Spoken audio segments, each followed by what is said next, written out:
And I distinctly remember my cardiologist saying, if you don't control the stress, you're going to put yourself in a box. I got you a flex roll that you can do on the side. It at least pays a low six figure. And I thought about it for a day and came back and we had a very tough conversation to say I wasn't going to take it. I was going to bet on me. Welcome to Why I Left, a podcast exploring life-changing career moves. I'm your host, Brian Akard.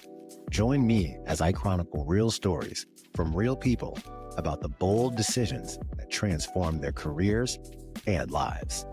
Let's dive in.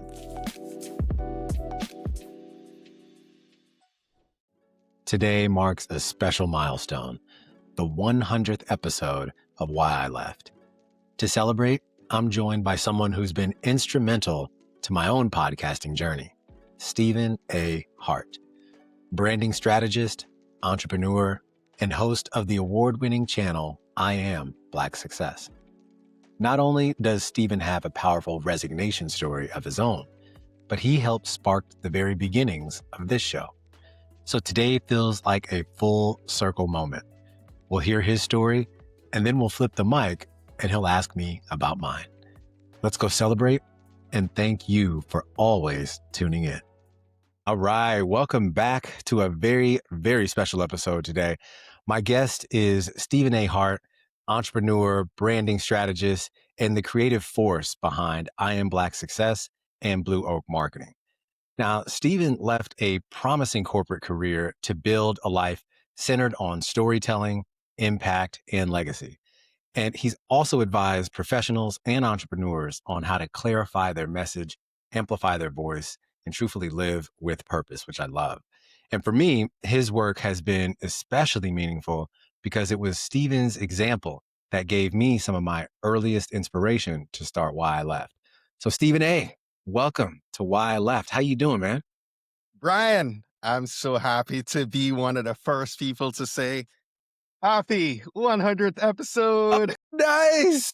Nice. Thank you. Thank you. This is a big one. And it started off very eventful, right? So, finally got in here after, much trials and tribulations with the internet. But, I guess it's only fitting that, you get this far in the space, it doesn't come without a few hangups. So, that speaks to all the things that you go through as an independent podcaster to get to this milestone, right? right. And right. I know there's a lot of commitment and perseverance and a lot of tech headaches that come Yes. along the way. So Yes, it's indeed. fitting that this would be the 100th. Absolutely. Well, as I said, I'm very excited to have you here, and it's a special episode, obviously because of 100, but we're going to do a different flow without do our normal piece, and then we get a chance to ask me a little bit about what it means to be here, and just we have a nice back and forth. And so, for those who may not be familiar with your work, you've been in this space for a very long time, but also our background as a marketer. So, what path did you take before launching into entrepreneurship? Wow. That's such a good question. There are several paths, right? How many of those listening right now can attest to the fact that progress is not always linear, right? There's ups and downs. And so my kids laugh when I share the story, but my journey started, Brian, with me having 12 jobs in the first 3 years out of college. Searching for myself True before Jamaican. true Jamaican, going into mortgages for services and sales, then failing at launching my very first business, a business card franchise. Then still while being in mortgages, started up a partnership with a college friend that eventually became an investment firm. And we succeeded.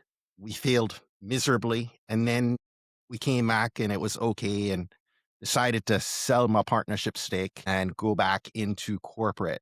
And was there for about a decade before making the decision as a senior marketing leader to now step out. And hopefully, this is the last time that I'll step out into full-time entrepreneurship. And so presently building out Blue Oak Marketing and agency, as well as looking at a reboot of I Am Black Success. Awesome. So you've built this name as a storyteller internally with the organizations that you were part of and obviously externally. And you're this branding expert space. So what drew you here in the first place? It's a good question. Branding and marketing have always been things that I was good at, but even more so, I think I had a skill for, I had a love for, and most importantly, people were willing to pay me to do it. And so I have, I like to say my dad is a creative. He's a chef by trading, but a florist, a decorator, playwright. I mean, the list goes on.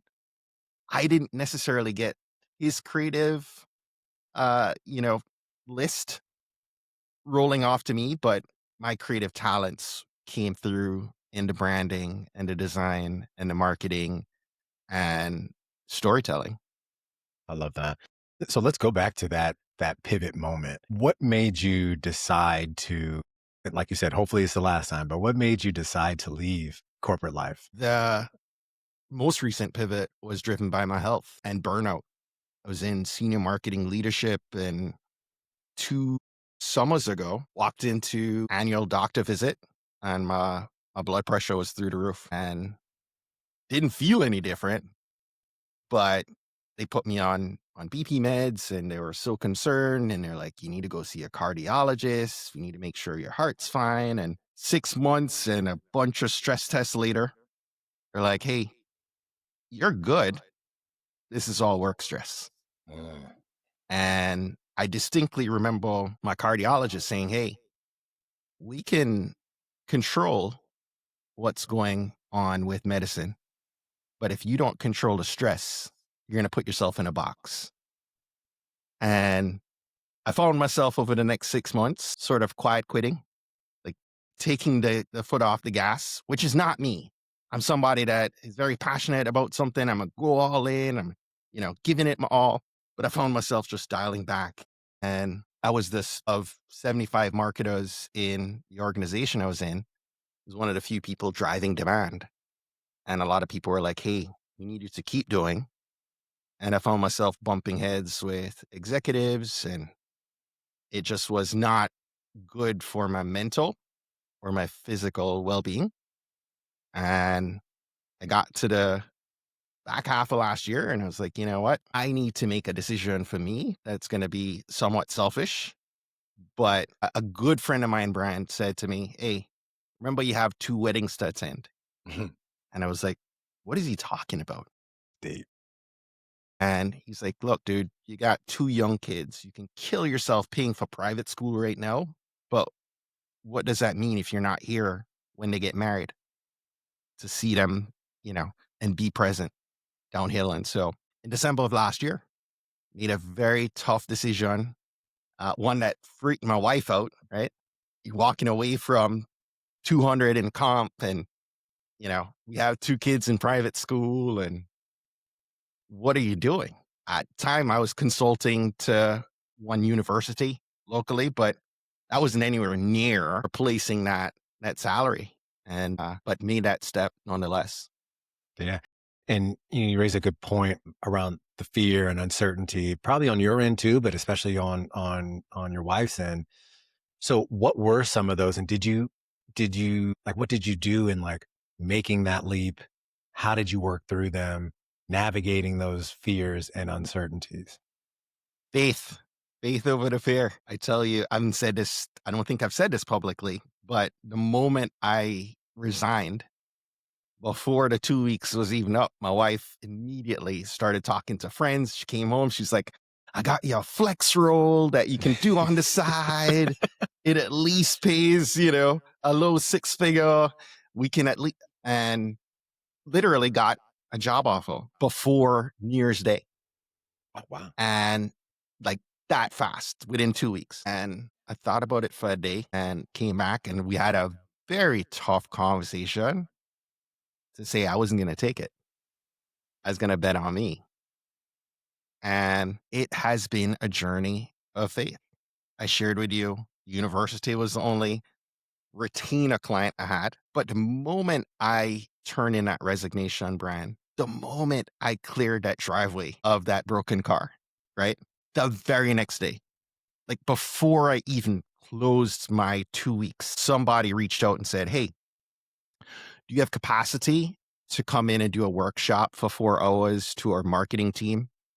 It's part of a $2 billion data security firm and paid me 7,500 to come in and deliver a 4 hour talk virtually. And I'm like, God, what are you doing? Right? Like this is, and we step into the new year.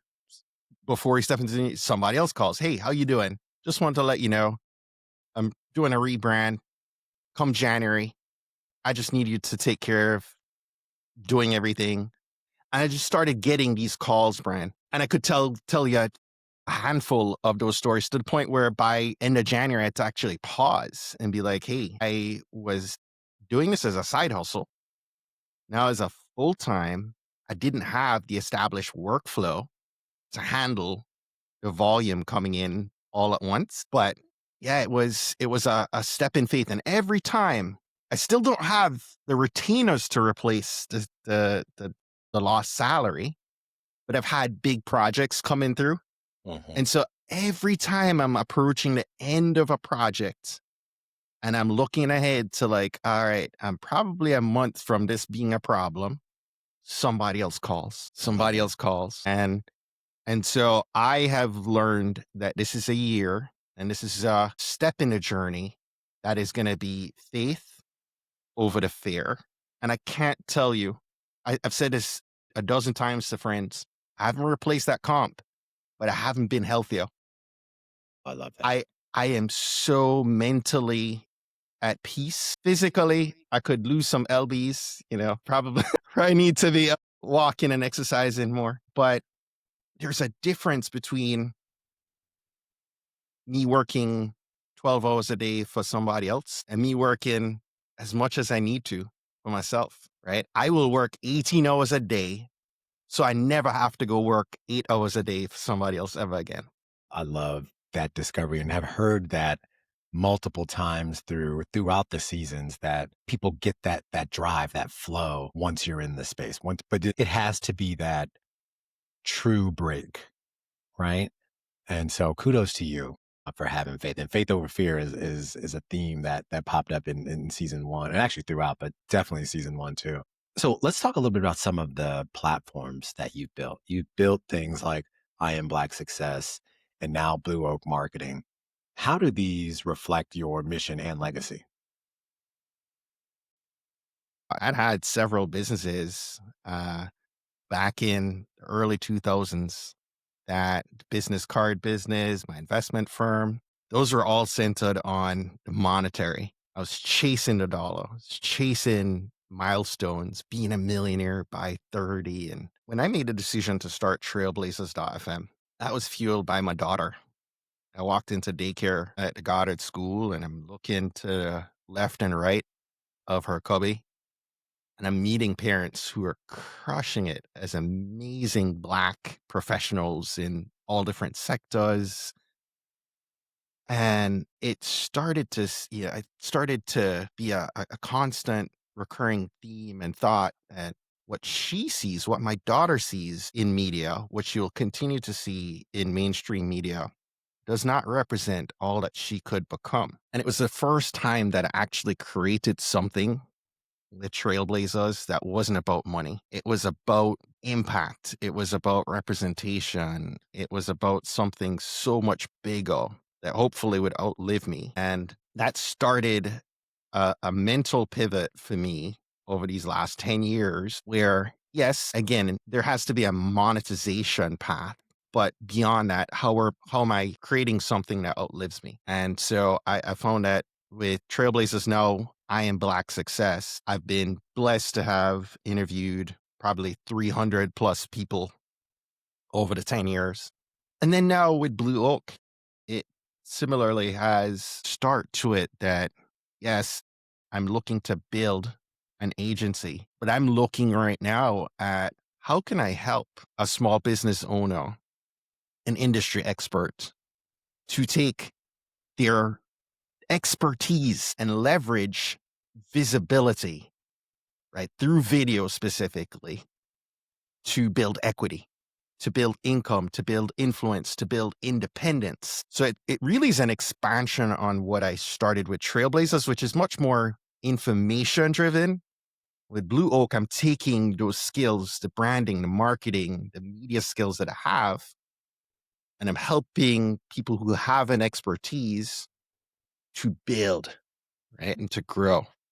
I love that. I love that. And it very similar to, we had talked about it too. I've kind of fallen into a little bit of that space as well. And it's just so important for people to raise their voice in that way. And one of the things you often talk about is this authentic branding, which I love. So for someone in transition, what does building an authentic brand actually look like in practice? Showing up whole before. So my controlling idea, my simple message going forward, right? That's driving a lot of what I'm doing with Blue Oak is that we can leverage visibility to turn our expertise into equity. But we have to really look at how we show up to ourselves first.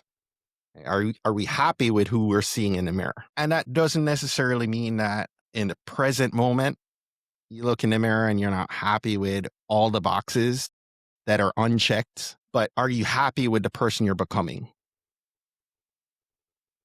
And if you can show up, I can show up right here, right now. And, I hope everybody appreciates that I'm not just sharing the IG, the best sides of me. I'm telling you some of the vulnerable elements too, right? I have to first be okay with that for me before I can openly share that and help others. And so I think being authentic, that word is so often used right now, right? Mhm. But I think it comes back to looking at yourself, being okay, being, in love with who you are and who you're becoming, and then saying, all right, as a believer, I believe what's happening to me, if I can leverage my testimony to help somebody else on their journey, great.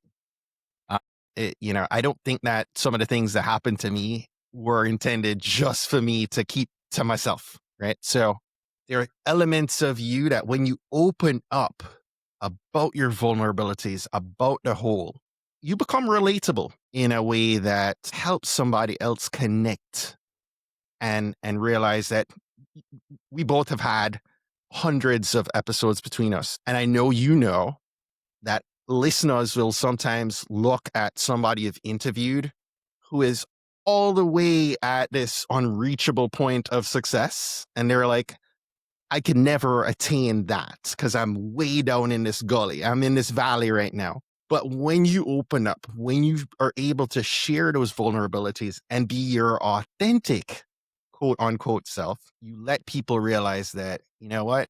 This person also went through the struggle. They also share these similar things. They become connection points. They build real relationships. And then it opens that person up to what you have to share in terms of your expertise. Yeah, that hits so well for me because one of the themes of the show, I mean, the tagline for the show is real stories from real people. And that's the point, right? There is so much glitz and glam online that being authentic, showing up in these spaces and let people know it at times it hasn't been easy, right? And so I'm glad that you often tout that and I'm here right there with you. One of the things too that has been really amazing to see in your work is how representation and legacy are really a central focus. Why does telling success stories of Black leaders matter so deeply to you? I'm raising two young Black persons, right? Two little people who I want to look around and see representation of success that looks like them, that sounds like them. That was the inspiration, the mission fuel that got it started. And I think it's more important today, Brian, in the climate that we're in, right? To be able to archive success stories, right? To be able to have that be something that we can look at and where imposter syndrome shows up, where other people, where the noise is telling you you can't. You can look at this person's story and say, yes, I can, right? And I will. I love that. So looking back, what surprised you most about entrepreneurship compared to what you expected when you first left? Man, I one of the things I think about often is that the clients I thought were going to be there over the long term aren't anymore. And the clients I thought maybe couldn't afford me have been the ones who have been with me through the journey so far. And it's different circumstances, right? I had somebody who had a very high net worth, couldn't pay the bill. I had a really great 2-year run with a university, but with executive orders this year and budgets that went by the wayside, right? But I've just been able to, again, it comes back to the faith aspect. It's, look, you don't know everything or what's about to happen, but you just need to take the next step in faith because there's so much that's going to not show up the way you want it, but you're still walking in the right direction. And you just have to have the faith to take that next step. That hits so deep. Would love to talk with you a little bit now about some lessons that you've learned throughout this. If you could go back to the day that you resigned, what's one piece of advice you'd give that version of yourself? I did not have the clarity, man. There's so much that I sat down and knowing, okay, everyone is depending on you and you're taking this step in faith. And I think this is so true for so many people listening. There are a lot of people who are getting laid off now, right? And they're like, man, I would love to there's so many people that said to me, I would love to have the courage that you do or to be able to take that step. And they're sitting in that stress that I left, right? Out of fear. And I would say, you're not going to have the clarity. You're not going to have all the answers, and that's okay. But you should keep moving towards the next step, not staying paralyzed in where you are. And that's a great segue from an advice standpoint for people who are in that. Someone listening right now, they feel stuck in their job. What's the first question they should ask themselves before making a leap? I think the first thing that you really need to do, because anxiety is real. I battle with anxiety, and I've been talking with so many people who that's real for them. And I often like to make sure I level set. For me, I believe anxiety is us projecting a future what if scenario into our present. And often is the case, it's the worst possible scenario that likely will never happen. So what I would encourage people to do is to just be real. Like, sit down and say, what is the worst case scenario that really could potentially happen if I opted to make a step and leave? And what if that is something that you can come out the other side on? What really is holding you back from taking that leap, right? I think when we get clear about, okay, if I leave and just like I shared, I kind of gave myself a 6-month runway.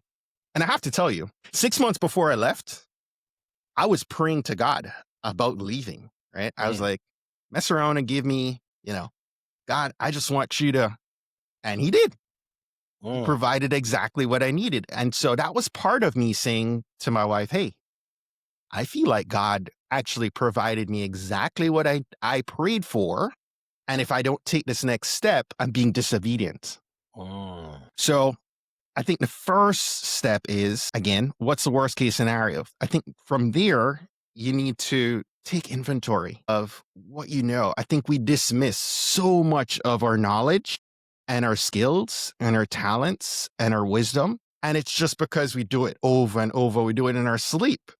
And we dismiss that what is obvious to us is magic to somebody else and something they would pay for. And so we need to take inventory, and it takes time because you're going to sit down with a note app or pen and paper, and you can quickly write out 14 things you know. But over the next 2 weeks, you're going to be like, oh, actually, somebody would gladly pay me for this.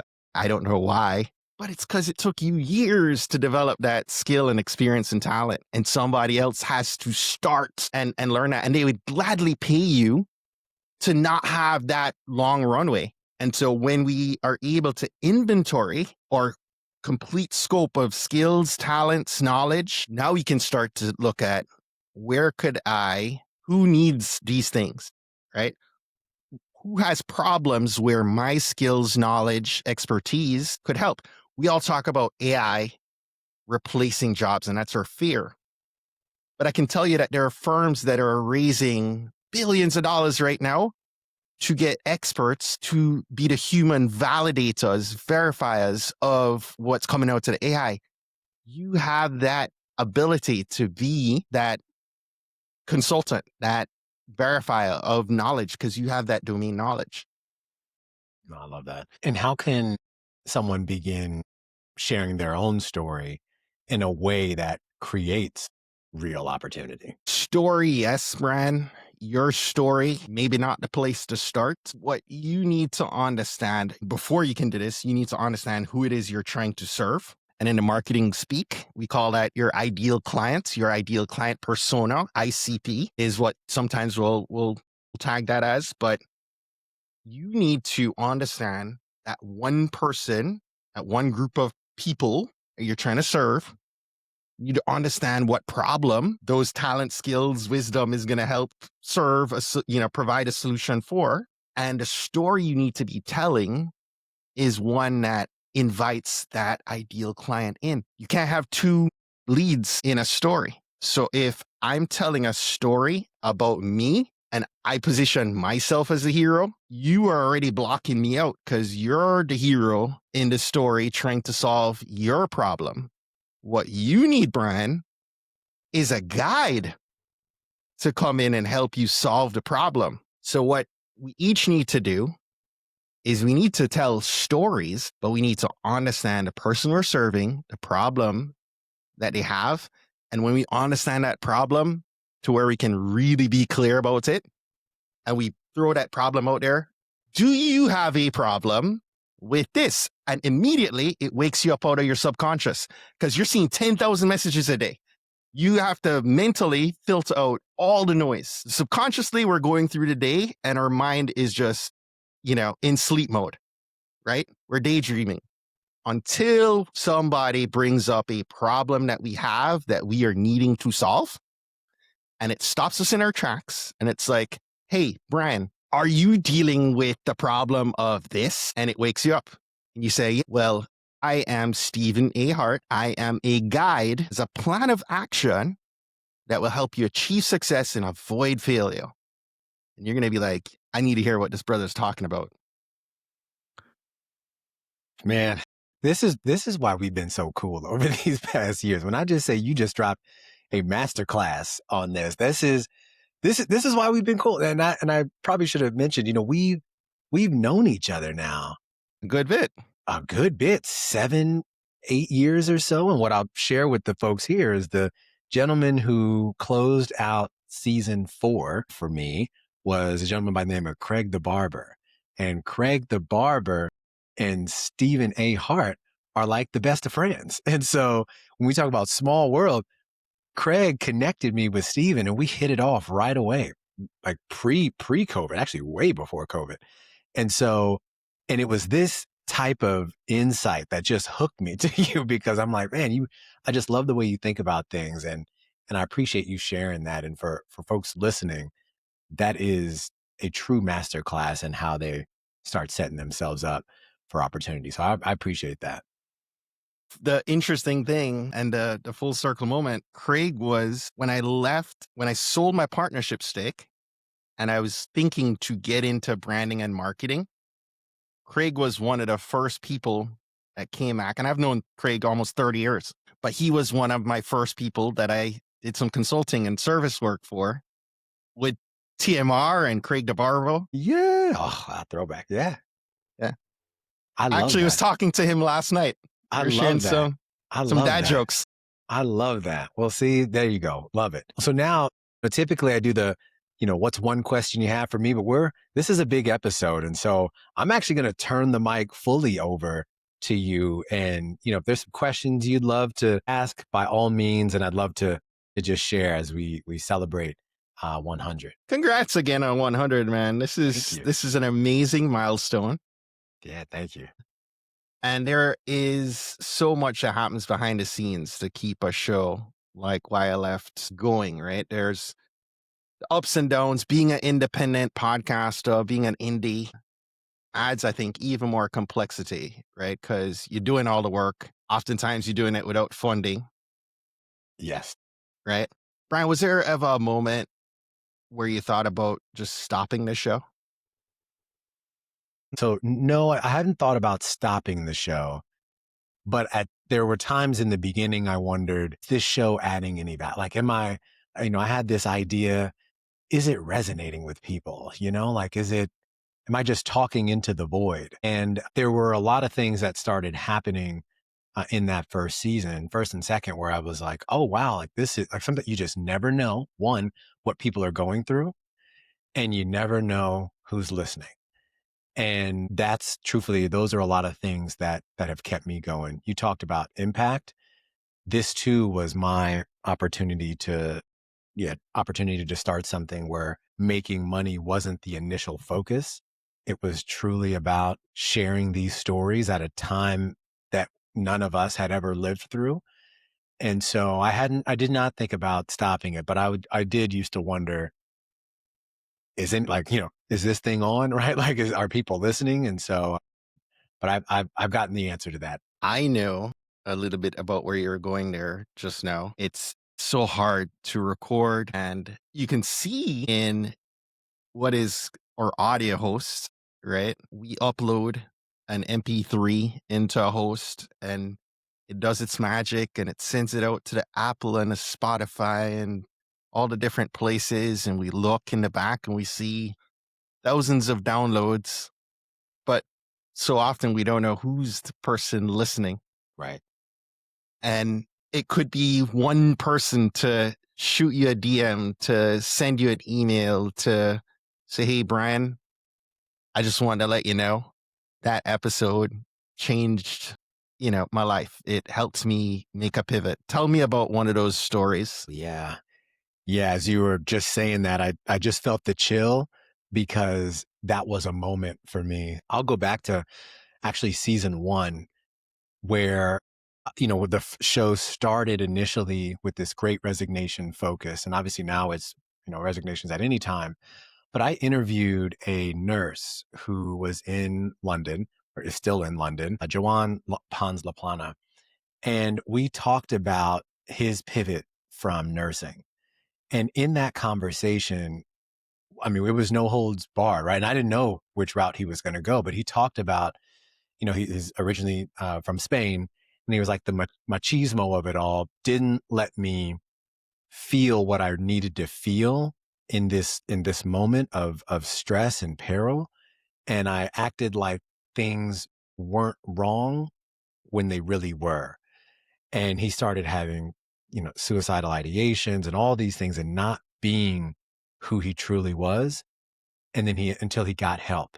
And so the phrase that he used was, he's like, if I had gotten help earlier, I would have still been a nurse today.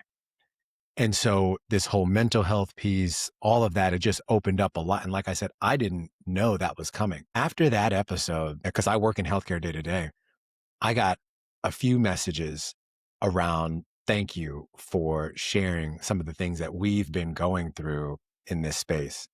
And one young lady was like, I listened to this. Thank you so much. I needed to hear that because sometimes I thought I was the only one. And it sparked something in me like, you know what? I'm small, I'm in the season 1, right? And so I'm small time creator. It's nothing. But I was like, I wonder if I have a duty to talk a little bit more about mental health because you can't separate the leaving of a job and the great resignation without some piece of mental health attached to it. And obviously it was a unilateral decision. I made the decision. But for season 2, what I ended up doing was then dedicating 2 months of content to Mental Health Month and Mental Health Month in May, April, and May. And so that was a story where you never know who's listening, you never know who's watching, but it was such a moment where I recognized that, oh wow, once you start putting your voice out there, you almost have a duty at times to help and support and provide guidance if people are taking their time to come and listen to you. I love that. I love that. I love that. I love that. And I'll just add to that a lesson for those listening who are creators. Sometimes I talked about looking at the downloads and seeing all the thousands, but truly, when we start out as small creators and we look in and we see 20 downloads or we see 67 downloads on what we thought was going to be 2,000, and we get wound up on the metric. And I just want to impart those 67 souls are all that matters at that moment in time. And you just need to impact one, right? Because if you had 67 people in a room, it'd feel like a lot. It would, for sure. Brian, I believe your first episode was around mid 22. Yes. Yes.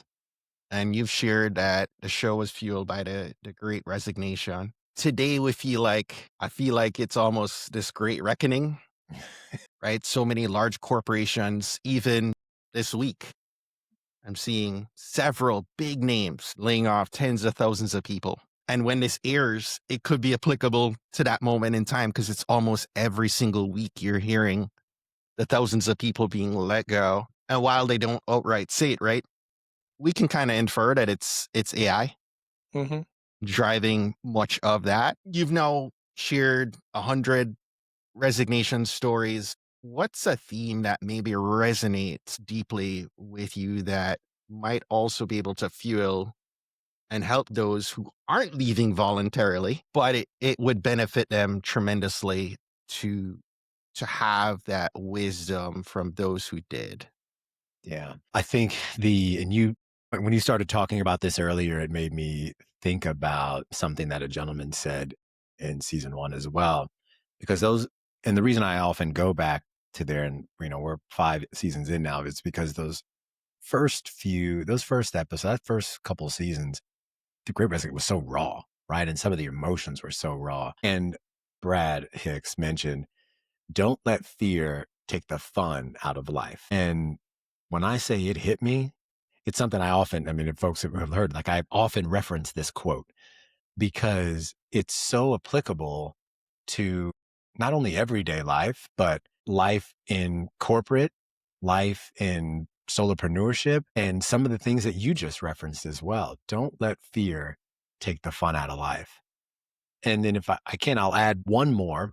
And I think that's related to a lot of the things you're doing now in marketing and some of the things I'm doing with helping people better tell their stories. Is there was a woman a couple seasons ago, Rachel B. Lee, who mentioned, if you are not telling and sharing your story in some way out there online, you're really robbing the world of your own greatness or your own message.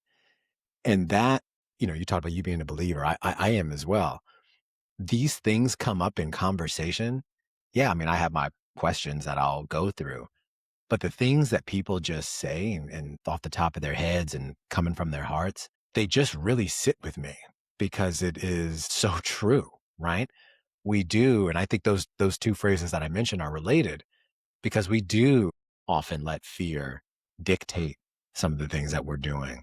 And when that fear dictates us not sharing something that could potentially benefit others, we do a disservice. And so those are some of the themes that have just really crucial for me.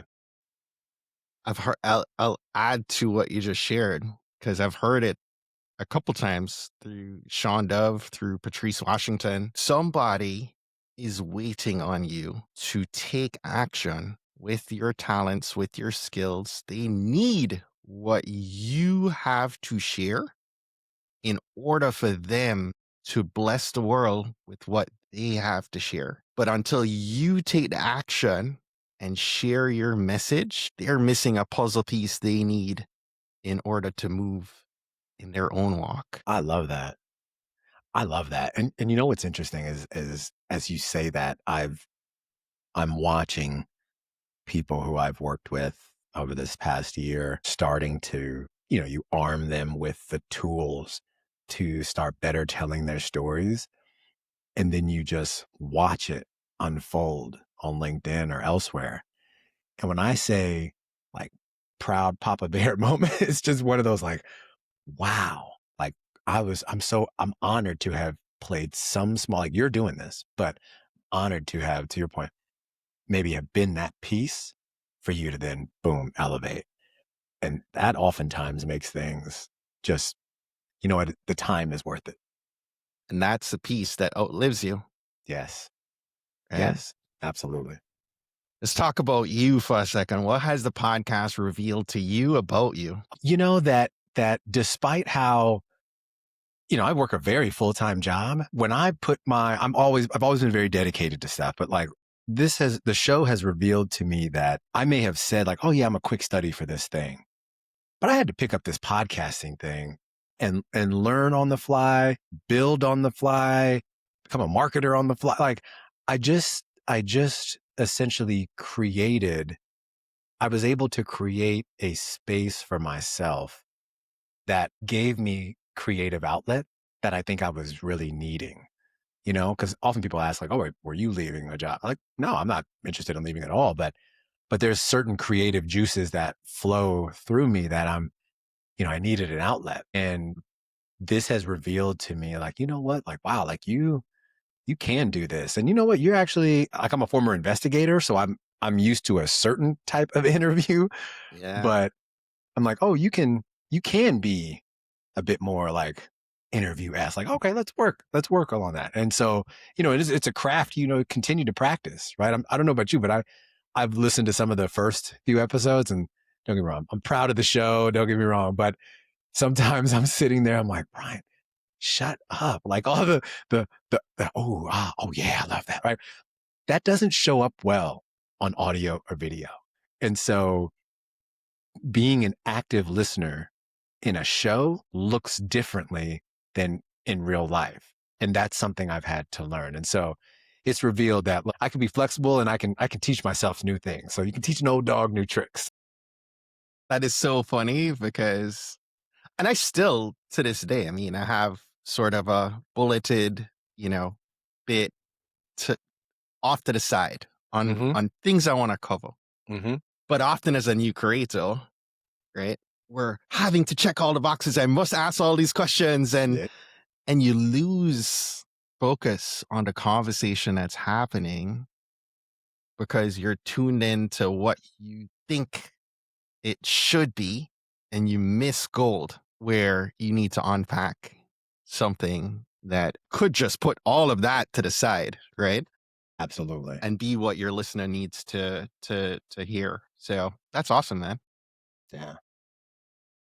When you think of the next 100 episodes of Why I Left, what's coming to mind? What do you think you might want to experiment with or try differently? Yeah. I think for next, the show is always going to be about career pivots and transitions to some degree. I've been thinking about, and that's actually a great question, around do I do a bit more, like the theme is leaving, but do I do a bit more themes around the industry? Right. And so, like last season and this season too, I've had folks who were transitioning from the military, right? And that has, especially last season, it's opened up this new space for me that, oh, wow, I wonder if I should explore that, right?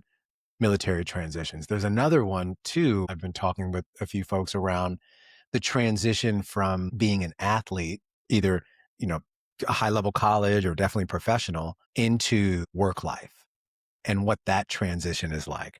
And so I've been thinking about that too. Now, granted, I'm not trying to become one of those shows, right? Like the athlete show, but and they do good work, but as it relates to work, career transition and the mindset, I don't know if we talk about I don't think we talk about that enough. Because yes, you talk about a lot of the famous athletes have their shows, but what about the folks who aren't so famous and but still played at a very high level And now they're working in marketing or working in sales at some place in middle America. I think there's a lot to unpack there. There is. Yeah. So I think about that. Like, do I do themes within industries? Do I do where are they now type of themes in some of these spaces? I think the themes in industry brand could be interesting because I'm an associative thinker. So I'll often look at something that could be happening in healthcare and apply it to cybersecurity, right? Like, Mm-hmm. Mm-hmm. you know, if there are frameworks that work, it likely work across different sectors, across different industries, across different job titles. And so I really love this athlete thought. I've had conversations with so many athletes. You're talking about people who have tremendous discipline and drive and but also fueled by the energy of a big crowd, right? Competing on the largest stage and then you take that stage away and no one's watching. And so figuring out how they apply the strength of mindset and discipline and commitment to navigating that pivot could be very interesting and be informative in how we could take some of what works for them into our own journey.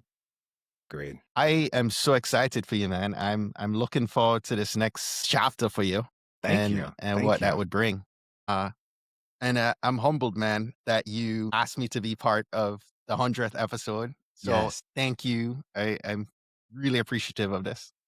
Without a doubt. And thank you so much. Like I said, it's just meant a lot to watch you grow and having you be a part of this has been really cool. As we kind of start wrapping it up a little bit, would love to talk a little bit about legacy and we can go back and forth on this one. But when you think about legacy, what does that mean to you right now? Right now, man, I am trying to leave this place better than, I came into it. And legacy for me, it starts with my two kids, but it's so much more. And especially because of my journey with Trailblazers and I Am Black Success, I have been fueled over the last 8 years by a study called A Road to Zero Wealth that in September 2017 was published by a couple different institutions that were doing research and found that if nothing happened, and we had a big old pandemic since, nothing happened, Black median household wealth was set to trend to zero by the year 2053 and not Hispanic median wealth was trending to zero by 2073. So in the space of the next 50 years, what will be the majority population in the country are on a path to having no wealth. And that shook me to my core. And it's always been a low key driver in how do I do my part to bring awareness to this, leveraging what we can to create generational wealth and to never let that be a metric that comes, right? And so I look now, Brian, at AI and this future world of AI agents and robotics. And I'm thinking of how can we take advantage of that to shift our legacy, to create that generational wealth and to position ourselves for, our next gen to be able to be successful. Yeah, I love that. When I think about it as well, obviously I have two little guys as well, and it's important for me to show them that yes, you can have a focus, you can have a career if you traditional path, but don't be afraid to flex as well. And that at times, even though the show is from a monetary standpoint, it's not replacing anything, right? But it provides an outlet and an opportunity for you to recognize that you have different skills and you can showcase them that could lead to potential opportunities. Who knows? But don't be afraid to do that. And I just want to make sure that they know that you have there's some freedom in the framework, as I like to say. And so, I love that. yeah, I hope that they pick that up. And they have been intimately involved in this. I actually told them today I was 100, and they're like, oh my God. So, just so they know that there's a lot of things that you can be doing in life. You don't necessarily have to always be pigeonholed. You can have your home base, but you can, if you have other outlets, by all means, feel free to, do them. Take care of home first, but you can definitely do them. I So I love love that. that. Yeah. I love that. Well, Stephen A. Hart, I just want to thank you so much for celebrating 100 with me and why I left. A lot of people don't make it to 10. I remember reading some stats. And so to make it to 100, I'm just honored that you came on this episode and said yes to the 100th episode. You being here, like I mentioned earlier, does mean a lot. You've been such an inspiration to me personally. And shout out to Craig again for connecting us many moons ago. And would love for you to share, where can our listeners find you and support you in all the work that you're doing? You can find me at I am Stephen A. Hart on all the platforms. Connect with me on LinkedIn, connect with me on YouTube, Insta, wherever you show up online. And my website is stephenahart.com. Love that. And so thank you for the info. That'll do it for today's episode. As I mentioned, a milestone 100th episode of Why I Left Today. And thank you to the audience for continuing to tune in. You all truthfully keep me going as well. And again, I want to thank my guest, Stephen A. Hart, Hey, for coming Brian, on the show. Oh, yeah. big celebration. We're going to do it LeBron style. Woo! Oh, I love it. I love it. Got you I some love it. confetti. I love it. You got me so. I love that. I love that. See, that's perfect. Happy Perfect. 100, my brother. Thank you. Thank you so much. But look, I'll share all of Steven's information in our show notes. Hope you all have a great week. Keep tuning in. The show is keep going strong, and we'll definitely see you next time. So Stephen A., thank you so much, man. Congrats, my brother. Thanks for listening to Why I Left. Join us next time for more inspiring stories about growth, resilience, and transformation. Visit us online at www.whyileft.co. That's whyileft.co.